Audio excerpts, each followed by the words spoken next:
जय हिंद दोस्तों, स्वागत है आप लोगों का हमारे YouTube channel study reasoning point पे। दोस्तों, हम लोग रीजनिंग के आज नए चैप्टर को लेकर के आए हैं जिसका नाम है ब्लड रिलेशन, रक्त संबंध। रीजनिंग का बहुत ही महत्वपूर्ण चैप्टर है। इससे जो है क्वेश्चन हर एग्ज़ाम में पूछा भी जाता है और इसके जो क्वेश्चन होते हैं ये हर एग्ज़ाम में फंसाते भी हैं, यानी ये क्वेश्चन हर एग्ज़ाम में दिक्कत करते हैं ब्लड रिलेशन की। तो आज हम लोग इस चैप्टर को इतने बेहतरीन तरीके से समझेंगे जिससे जो भविष्य में आने वाले पेपर हैं उनमें हम लोगों को कोई दिक्कत ना हो। तो चलिए हम लोग शुरू करते हैं रक्त संबंध यानी ब्लड रिलेशन। इसमें दोस्तों जो होता है, हम आप जो दैनिक जीवन में जिन नामों को, जिन रिश्तों को हम प्रयोग करते हैं उन्हीं का उपयोग है। माता पिता, भाई बहन, चाचा चाची, मामा मौसी, नाना नानी इत्यादि जितने भी नाम हैं जिनका प्रयोग हम लोग अपने दैनिक जीवन में प्रतिदिन करते हैं, उसी से संबंधित ये चैप्टर हमारा है। ठीक, बाबा दादी से लेकर के सारी जितनी पीढ़ी दर पीढ़ी बातें होती हैं, जो पीढ़ी दर पीढ़ी रिलेशन हमारा होता है उसी पे आधारित होता है ये हमारा चैप्टर। तो इसमें हम लोग आप समझेंगे इसको एक फिगर के माध्यम से। जैसे हमने यहाँ पर नाम लिखे हैं, यहाँ पर मैंने लिखा सेल्फ यानी कि स्वयं, फिर उससे ऊपर पेरेंट्स माता पिता, फिर ग्रांड पेरेंट्स यानी दादा दादी, फिर उसके ऊपर ग्रेट ग्रांड पेरेंट्स लिखे हैं। फिर उसके नीचे हमने लिखा है चाइल्ड, फिर ग्रांड चाइल्ड और फिर ग्रेट ग्रांड चाइल्ड। ये हमने यहाँ पर इतने नामों को लिखा है। ठीक, तो जब बात सेल्फ की आएगी यानी स्वयं की बात आएगी रीजनिंग में, तो स्वयं की बात के मतलब हम और आप, ठीक, स्वयं में हुए। लेकिन रीजनिंग की भाषा में यानी अगर बात करें इस चैप्टर में, सेल्फ के अंतर्गत कितने नाम और भी आ सकते हैं जिनको आप स्वयं के में प्रयोग करेंगे, सेल्फ के लिए प्रयोग करेंगे, तो उनको चलिए हम लोग लिख लेते हैं और अच्छे से समझ लेते हैं सेल्फ में और कौन कौन से नाम आएंगे। तो हम यहाँ पर लिख रहे हैं सेल्फ के नाम। जैसे इसमें कौन आ जाएगा, सेल्फ में आपका भाई आ जाएगा। ठीक, सारे नामों को हम सबसे पहले एक एक करके समझ लेंगे। भाई, बहन, बहन आ जाएगी इसमें। और कौन आएगा, चचेरे। ठीक, चचेरे भाई बहन इसमें आ जाएंगे। ठीक, ममेरे यानी मामा के भाई बहन जो होंगे वो भी सेल्फ में आएंगे। फुफेरे,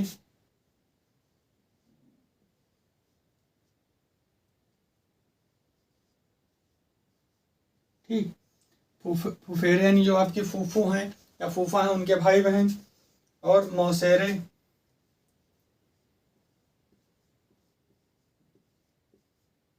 मौसेरे भाई बहन आ जाएंगे इसमें।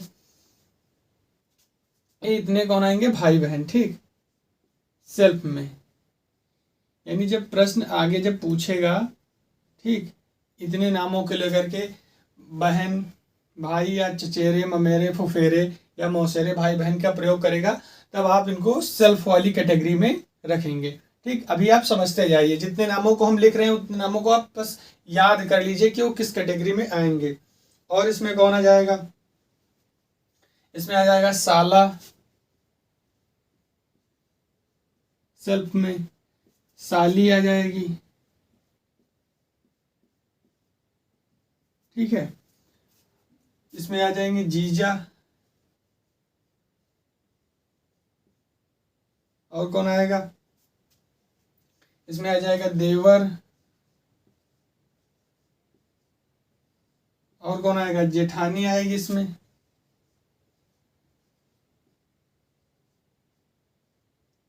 जेठानी आ जाएगी। इसमें आ जाएगी भाभी। इसमें आ जाएगी ननद। और इसमें आ जाएगी पत्नी। ठीक है दोस्तों, इतने नाम जो हैं वो आएंगे सेल्फ वाली कैटेगरी में। यानी जो हमने यहाँ पर सेल्फ लिखा है, ठीक, सेल्फ यानी स्वयं के लिए प्रयोग किया है। तो जब क्वेश्चन आगे पूछेगा तो इसमें आप ध्यान रखिए इतनी चीज़, भाई बहन, चचेरे, ममेरे, फुफेरे, मौसेरे, ये जितने भी भाई बहन हैं यानी मौसा के भाई बहन, ठीक, मौसा के जो लड़के हैं वो हमारे भाई बहन ही तो लगेंगे। जो बुआ जी हैं, बुआ के जो बच्चे हैं वो भी हमारे भाई बहन लगेंगे। ठीक, मामा के जो बच्चे हैं वो भी हमारे भाई बहन लगेंगे। तो चचेरे, ममेरे, फुफेरे, मौसेरे, ये जो जितने भी हैं वो हमारे क्या लगेंगे, भाई बहन ही तो लगेंगे। तो इनको हम सेल्फ वाली कैटेगरी में रखेंगे। वहीं पर साला, साली, जीजा, देवर, जेठानी, भाभी, ननद और पत्नी, ये सब जो हैं ये भी सेल्फ वाली कैटेगरी में लगेंगे। यानी ये जो हैं सारे खुद से जुड़े हुए हैं, ठीक, आपसे जुड़े हुए हैं, तो ये आपकी वाली कैटेगरी में आएंगे, सेल्फ वाली कैटेगरी में आएंगे। ठीक, तो ये जितने नाम हमने लिखे हैं यहाँ पर, इनको आप लोग नोट कर लीजिए। ठीक, इन सारे नामों को आप अपनी कॉपी में नोट कर लीजिए, और किसमें, सेल्फ वाली कैटेगरी में इनको आप रखिएगा। ठीक, अब बात करते हैं ऊपर पेरेंट्स की कैटेगरी में कौन कौन आएंगे। तो चलिए इसको हम मिटा करके फिर लिखते हैं पेरेंट्स वाली कैटेगरी में कौन कौन से नाम आएंगे। सबसे पहले मैं जितनी चीज़ों को लिखा रहा हूँ आप लोग नोट करते जाइए, ठीक है, जिससे आपको समझने में आसानी होगी आगे प्रश्नों में। अब हम बात करते हैं पेरेंट्स वाली कैटेगरी में कितने लोग आएंगे। तो पेरेंट्स वाली कैटेगरी में सबसे पहले कौन आएगा, माता पिता।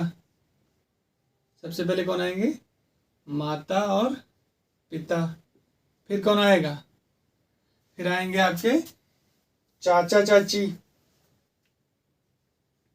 आपके चाचा आएंगे, और फिर चाची, और कौन आएगा, इसके बाद आप कहेंगे मामा मामी,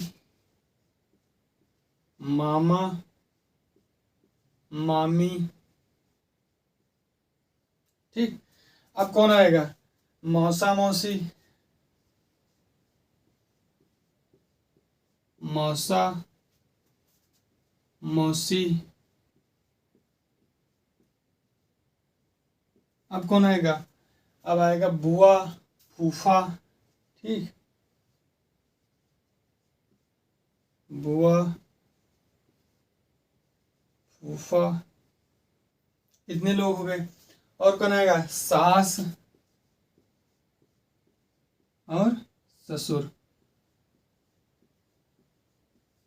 इतने लोग किस कैटेगरी में आएंगे, इतने लोग जो आपके हैं पेरेंट्स वाली कैटेगरी में आएंगे।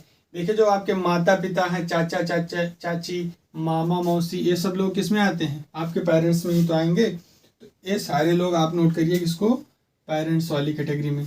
ठीक, इसका आप लोग स्क्रीनशॉट ले लीजिए या नोट कर लीजिए।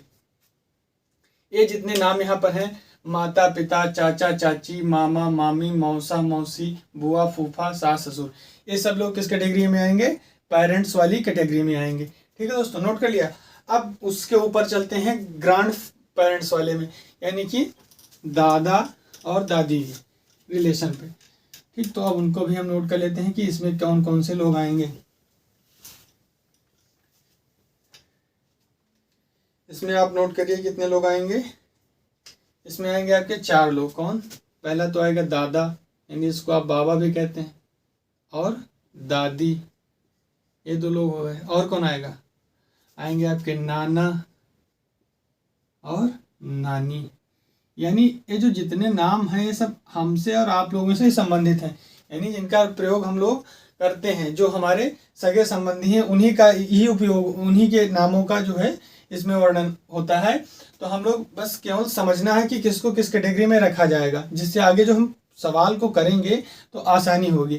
जैसे ये बहुत ज़रूरी है आपको समझना कि सेल्फ में कौन आएगा, पेरेंट्स में कौन आएगा। ठीक, और अब हम बात कर रहे थे ग्रैंड पेरेंट्स में, तो इसमें आपके 4 नाम आएंगे। ठीक, इनको भी आप लोग नोट कर लीजिए यहाँ पर, इन 4 नामों को। आपके कौन आएंगे, दादा दादी नाना नानी, ये 4 लोग आएंगे आपके ग्रैंड पेरेंट्स में। अब इसके ऊपर अगर हम चलें ग्रेट ग्रैंड पेरेंट्स में, तो इसमें कौन कौन आ जाएंगे आपके, यहीं पर नोट के लिए। इसमें आपके आ जाएंगे कौन, परदादा। ठीक ठीक, यानी दादा के पिताजी, या ऐसा कह सकते हैं आपके पिताजी के दादाजी। ठीक, परदादी,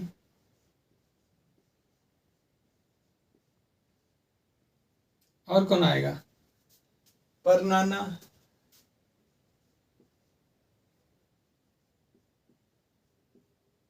और परनानी। ये 4 नाम आपके आएंगे ग्रेट ग्रैंड पेरेंट वाले में आएंगे, ये 4 नाम आपके। ठीक है, तो इनको भी साथ ही साथ में आप यहाँ पर नोट कर लीजिए। एरो हमने यहाँ पर लगा दिया। ठीक, ये 4 नाम भी आप नोट कर लीजिए इन दोनों कैटेगरी में।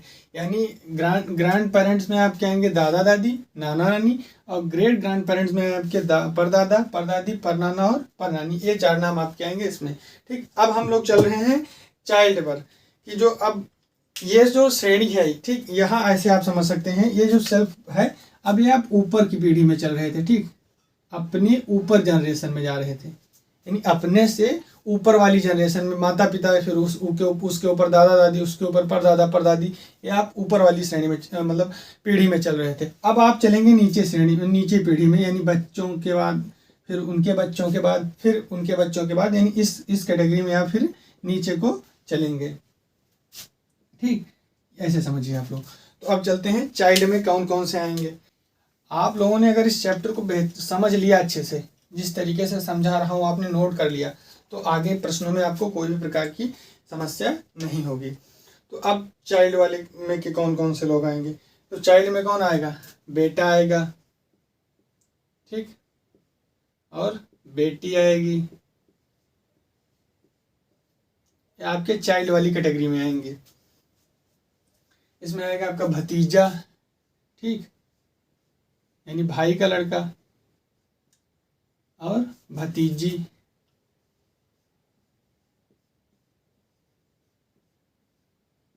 ये जो हैं आपकी किस कैटेगरी में आएंगे, चाइल्ड वाली कैटेगरी में आएंगे। और इसमें कौन आएगा, भांजा भी आएगा, ठीक, और भांजी भी आएगी। ये जो 6 नाम हैं आपके, ये किस में आएंगी, ये आएंगे आपके चाइल्ड वाली कैटेगरी में। ठीक, इसको भी आप लोग स्क्रीनशॉट ले लीजिए या नोट कर लीजिए। यहाँ पर ये चाइल्ड वाली कैटेगरी में आएंगे, बेटा, बेटी, भतीजा, भतीजी, भांजा और भांजी। ये जो 6 नाम आपके हैं वो चाइल्ड वाली श्रेणी में आएंगे।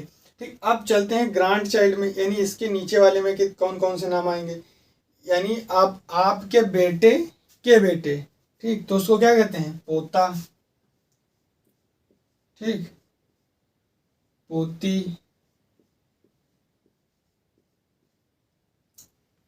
ठीक, आप लोग नाम नोट करते रहिए, नाती, और एक नाम होता है नातिन।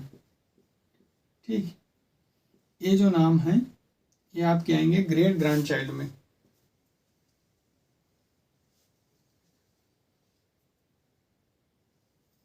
यहाँ पर आप लोग इसको भी नोट कर लीजिए। अब बात आती है ग्रेट ग्रैंड चाइल्ड में कौन कौन से आएंगे, तो इसको हम यहीं पर लिखे दे रहे हैं, इसको मिटा रहे हैं।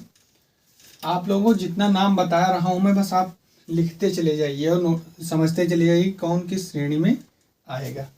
ठीक, अब ग्रेट ग्रैंड चाइल्ड में कौन आएगा, परपोता, ठीक, यानी आपके लड़के के लड़के के लड़का, ठीक, परपोती, रिलेशन समझना बहुत जरूरी है। परनाती,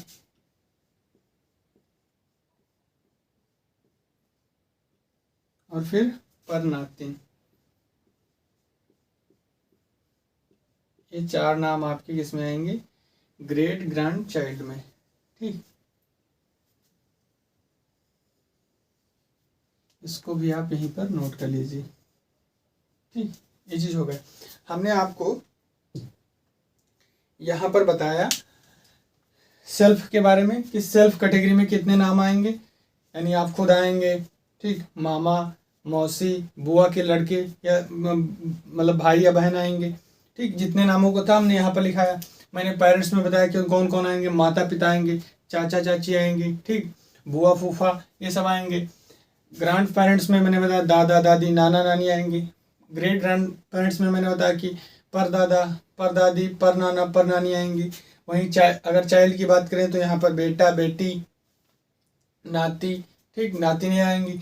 ग्रेट ग्रैंड चाइल्ड में आएंगे पर पोता, पर नाती, ठीक, वो आएंगे ग्रेट ग्रैंड चाइल्ड में। ठीक, तो इतने नामों को हमने आपको यहाँ पर समझाया। क्यों, ये जो हमने यहाँ बनाया है 3, 3, 6 और 7, ठीक, इसको बोलते हैं इसको क्या बोलते हैं दोस्तों? इसको बोलते हैं tree structure of blood relation. ठीक, ये जो हमने आपको समझाया है, हालांकि हमारा बोर्ड जो है वो छोटा है, तो हमने मतलब नामों को हटाया फिर लिखा है, इस वजह से, अन्यथा एक ही बार में लिख लेते। इसको क्या बोलते हैं? ट्री। ठीक है, ट्री स्ट्रक्चर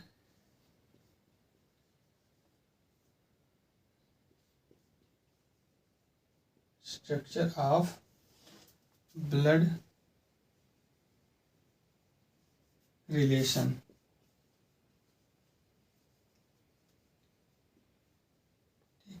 यानी जो हमने आपको भी समझाया उसको क्या बोलते हैं? Tree structure of blood relation.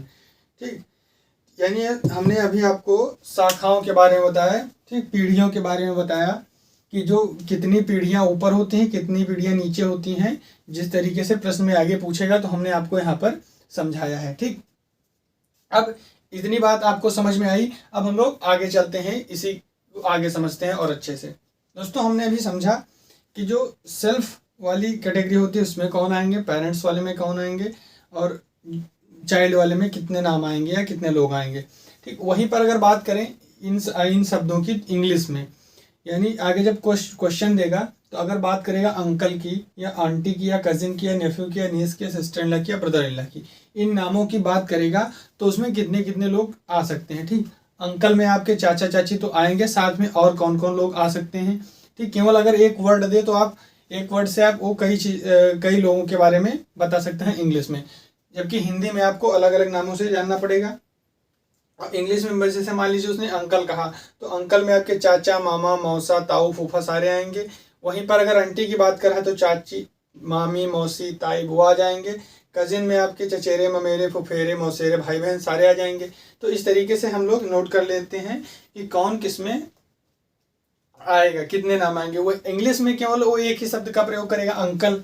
ठीक, लेकिन हिंदी में अगर प्रयोग करेगा तो चाचा के बारे में कह रहा है, मामा के बारे में, मौसा के बारे में कह रहा है, उसको बताएगा। लेकिन इंग्लिश में केवल एक ही शब्द का प्रयोग करेगा, अंकल। तो हम उसको भी समझ लेते हैं कि कौन कौन से नाम आ जाते हैं। ठीक, इनमें तो अगर हम बात पहले लिख लेते हैं, अंकल में कौन आएगा? आपका चाचा आ जाएगा। ठीक, अंकल जब वो शब्द कहेगा तो उसमें कौन कौन आ सकते हैं? चाचा, मामा। ठीक है, चाचा आ जाएगा, मामा आ जाएगा, मौसा आ जाएगा, ताऊ। ठीक, मौसा, ताऊ, फूफा। ठीक, इतने जो नाम है वो किस में आएंगे? अंकल में आएंगे। केवल एक जो वर्ड है अंकल, इसमें सारे नाम आपके आ जाएंगे, चाचा, मामा, मौसा, ताऊ, फूफा। ठीक, वहीं अगर आंटी का प्रयोग कर रहा है, यानी जो क्वेश्चन आपका है इंग्लिश और हिंदी बाइलैंग्वेज होता है। ठीक, तो हम समझ लेते हैं सारी चीज़ों को, इंग्लिश में भी और हिंदी में भी। ठीक, तो अगर आंटी का प्रयोग करेगा तो उसमें कौन कौन आ जाएंगे? चाची। ठीक, चाची आ जाएंगी, मामी, मौसी,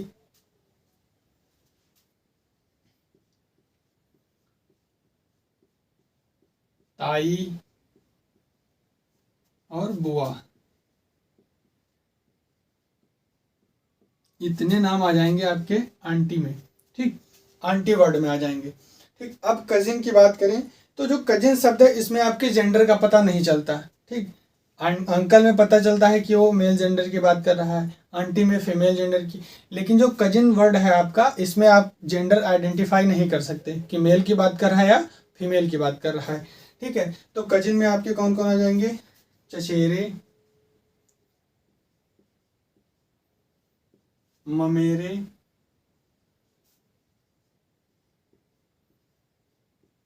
फुफेरे,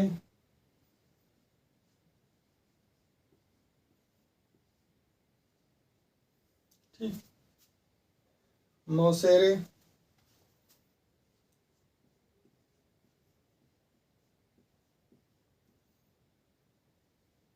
भाई बहन। ठीक,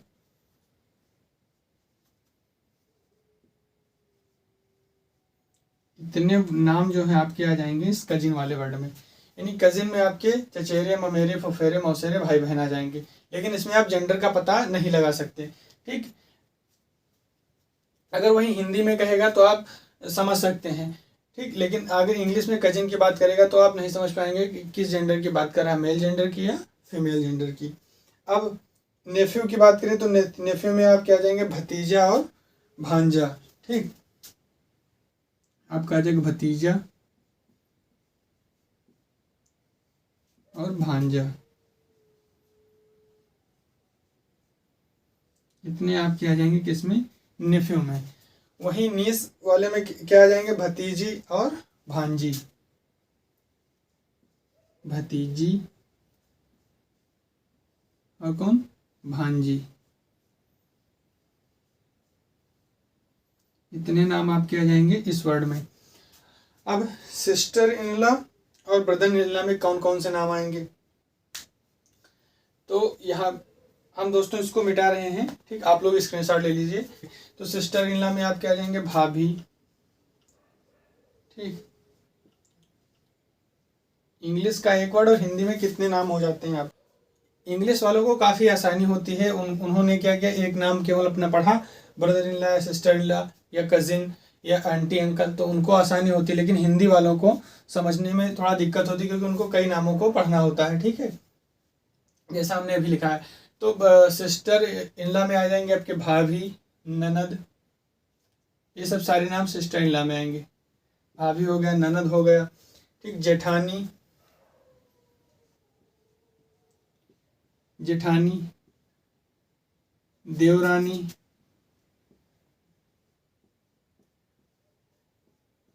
जेठानी हो गया, देवरानी हो गया। और कौन कौन से लोग इसमें आएंगे, इसमें आएगा साली, ठीक। साली भी इसी में आएगी। तो ये जो नाम है ये आपके इसमें आएंगे सिस्टर इन लॉ में, ठीक। ये जितने नाम हैं, यानी एक वर्ड क्यों सिस्टर इन लॉ, लेकिन हिंदी में भाभी, ननद, जेठानी, देवरानी और साली, इतने नाम आएंगे। वहीं अगर ब्रदर इन लॉ की बात करें तो इसमें आ जाएंगे जीजा, ठीक है। इसमें आ जाएंगे जीजा, साला,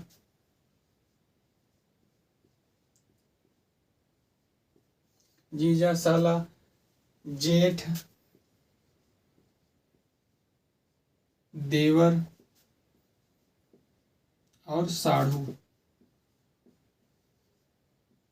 ठीक। इतने नाम आ जाएंगे आपके इसमें ब्रदर इन लॉ वाले कॉलम में, ठीक। तो हमने अभी आपको यहाँ पर बताया कि जब इंग्लिश की बात करेगा अंकल आंटी करके तो आप समझ जाएंगे, लेकिन वहीं अगर हिंदी में अगर बात करेगी हिंदी में अगर कहेगा तो हिंदी में आप समझेंगे वो या तो आपको नाम बता कर देगा कि किसकी बात कर रहा है, मामा की या चाचा की, मौसा की, ठीक। अब इंग्लिश वालों को जो है काफ़ी आसानी होती है, लेकिन हिंदी वालों को थोड़ा प्रॉब्लम होती है नाम याद करने में, ठीक। कि अंकल वाले कॉलम में कौन कौन आएंगे, आंटी वाले में कौन आएंगे, कजिन में कौन आएंगे। हालांकि क्वेश्चन आगे हम लोग इसी समझ लेंगे तो आगे हम लोगों को बहुत ही आसानी से हमारे क्वेश्चन लग जाएंगे, ठीक है। बस हम लोगों को समझना है, केवल हम आपको लिखा करके बार बार याद करा रहे हैं कि आप लोग याद कर लीजिए। हमने जो अभी नाम लिखाए हैं उनको आप लोग स्क्रीनशॉट ले लीजिए, अपने नोटबुक में नोट कर लीजिए, ठीक है दोस्तों।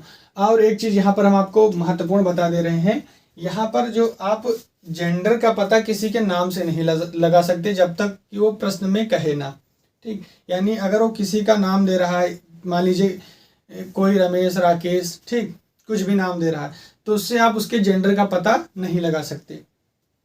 यहाँ नोट करके आप लोग अपनी कॉपी में लिख लीजिए, नाम से जेंडर का पता नहीं किया जा सकता।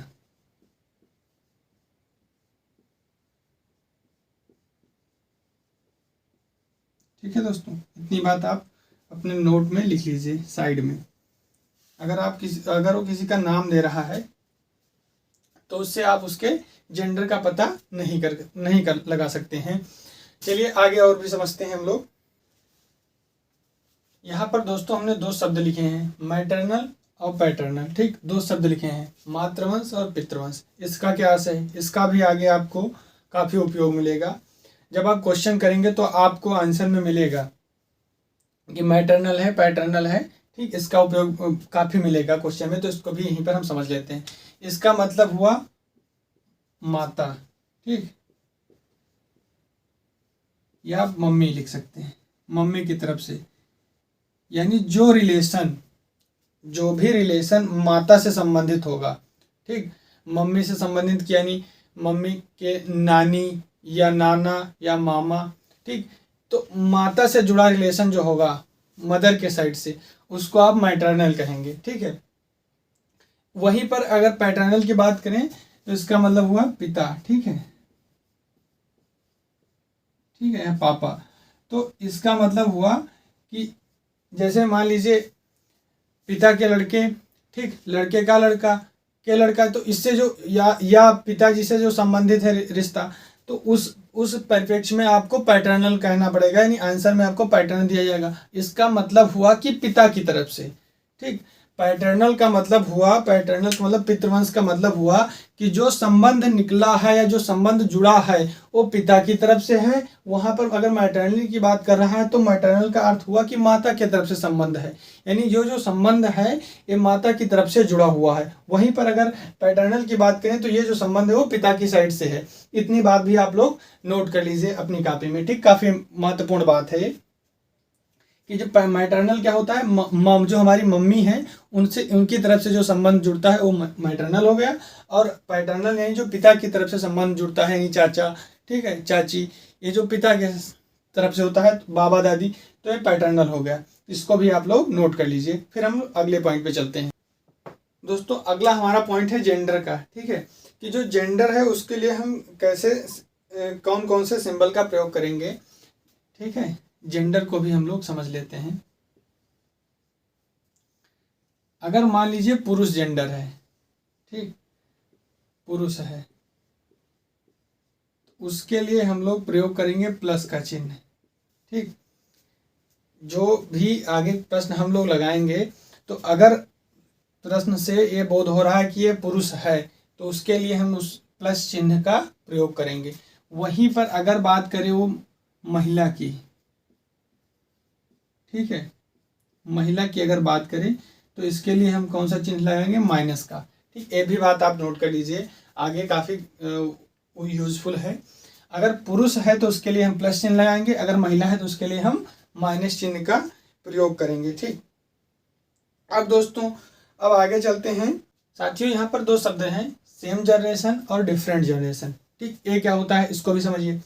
सेम जनरेशन का मतलब हुआ भाई बहन, ठीक, पत्नी, ठीक, ये सब जो है सेम जनरेशन कहते हैं। जैसे मान लीजिए ए और बी है कोई, ठीक, तो ए और बी है तो इनकी ये दोनों सेम जनरेशन, मतलब सॉरी भाई बहन है तो ये दोनों सेम जनरेशन के हैं। ए और बी मान लीजिए भाई बहन है तो ये क्या है, सेम जनरेशन के हैं। तो इसके लिए हम एक लाइन का प्रयोग करते हैं, इस तरीके की लाइन का प्रयोग करते हैं जोड़ने के लिए। इसको कहते हैं क्षैतिज रेखा, ठीक। इसको भी नोट कर लीजिए। इसको हिंदी में कहते हैं क्षैतिज रेखा का हम लोग प्रयोग करते हैं जब समान जनरेशन हो, ठीक। ब्लड रिलेशन में जब समान जनरेशन का प्रयोग होता है तो इसे क्षैतिज रेखा से निरूपित करते हैं। इसको इंग्लिश में कहते हैं हॉरिजॉन्टल लाइन, ठीक।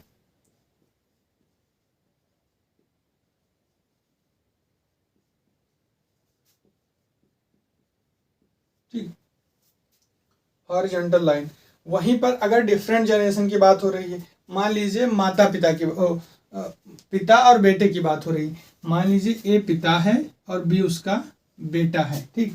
तब हम इसमें इस ऊर्ध्वाधर रेखा का प्रयोग करेंगे, यानी जब समान जनरेशन की बात हो तो क्षैतिज रेखा का प्रयोग करेंगे, और जब डिफरेंट यानी अलग पीढ़ी की बात हो तो हम किस तरीके की वर्टिकल लाइन का प्रयोग करेंगे, यानी कि ऊर्ध्वाधर रेखा का प्रयोग करेंगे।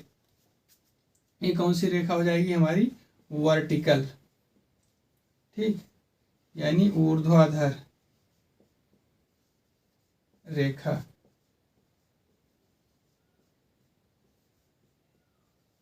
इतनी बात भी आप समझते चलिए, यानी जब क्वेश्चन आगे हम हल करेंगे तो उसमें समान जनरेशन भी आएगी और डिफरेंट जनरेशन भी आएगी। तो जब समान जनरेशन आएगी तो हम क्षैतिज रेखा यानी हॉरिजॉन्टल लाइन का प्रयोग करेंगे, और जब डिफरेंट जनरेशन आएगी, अलग पीढ़ी आएगी, तो हम लोग वर्टिकल लाइन या ऊर्ध्वाधर रेखा का प्रयोग करेंगे। इतनी भी बात आप लोग यहाँ पर समझ लीजिए। ठीक, अब हमने आपको यहाँ पर क्वेश्चन जो ब्लड रिलेशन है इसके जो महत्वपूर्ण पॉइंट थे उनको हमने आपको यहाँ पर समझा दिया है। एक पॉइंट और है, उसको भी हम लोग चलिए समझते हैं, फिर आगे क्वेश्चन पर चलेंगे। दोस्तों यहाँ पर एक बात बताना भूल गया, यहाँ हस्बैंड और वाइफ का लिख लीजिए। इसमें क्या प्रयोग करेंगे, हस्बैंड वाइफ। ठीक, जब बात पति और पत्नी की होगी, पति पत्नी की होगी, ठीक है, तो उसमें आपको क्या करना है, मान लीजिए ए पति है और बी पत्नी है, तो उसमें आपको डबल लाइन का प्रयोग करना पड़ेगा। ठीक, जब पति पत्नी की बात आएगी तो यहाँ पर आपको डबल लाइन से इंगित करना पड़ेगा। इतनी बात आप लोग समझ लीजिए यहाँ पर। अब एक जो विशेष महत्वपूर्ण पॉइंट है उसको भी हम लोग यहीं पर चलिए समझ लेते हैं। इतनी बात आपको समझ में आई।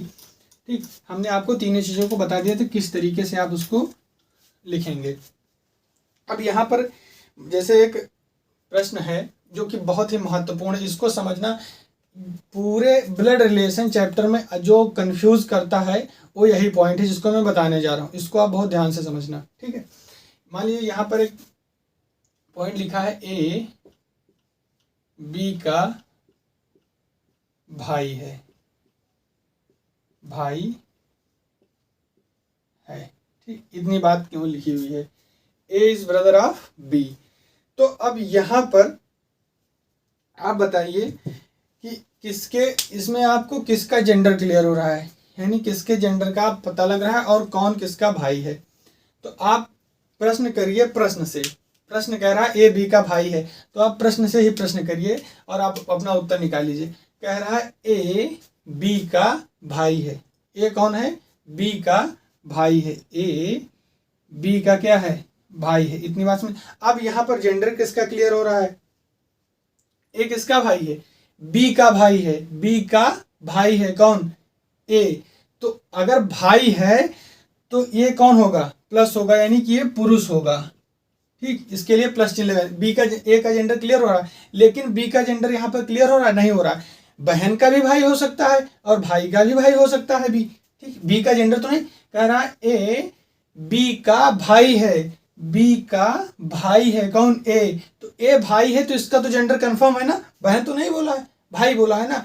तो यहाँ पर ए का जेंडर हमें कंफर्म हो रहा है कि ए जो है वो पुरुष है, लेकिन बी क्या है, महिला है या पुरुष है, इसका हमें कंफर्म नहीं हो रहा है इस प्रश्न में। ठीक, इतनी बात आपको, यही चीज़ बहुत कंफ्यूज करती है।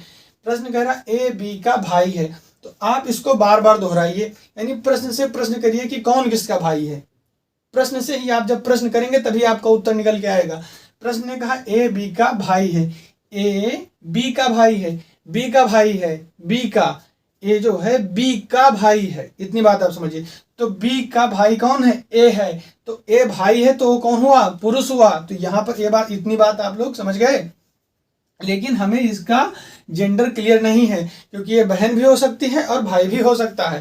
ठीक, ये बात आप समझ गए, ये बहुत महत्वपूर्ण पॉइंट था। वहीं पर अगर इस तरीके से ना दे करके एक चीज पूछ ले, ठीक, ए का भाई बी है, ठीक, वहीं पर लिख दे, यहाँ पर इसको आप लाइन खींच दीजिए, ए का भाई बी है।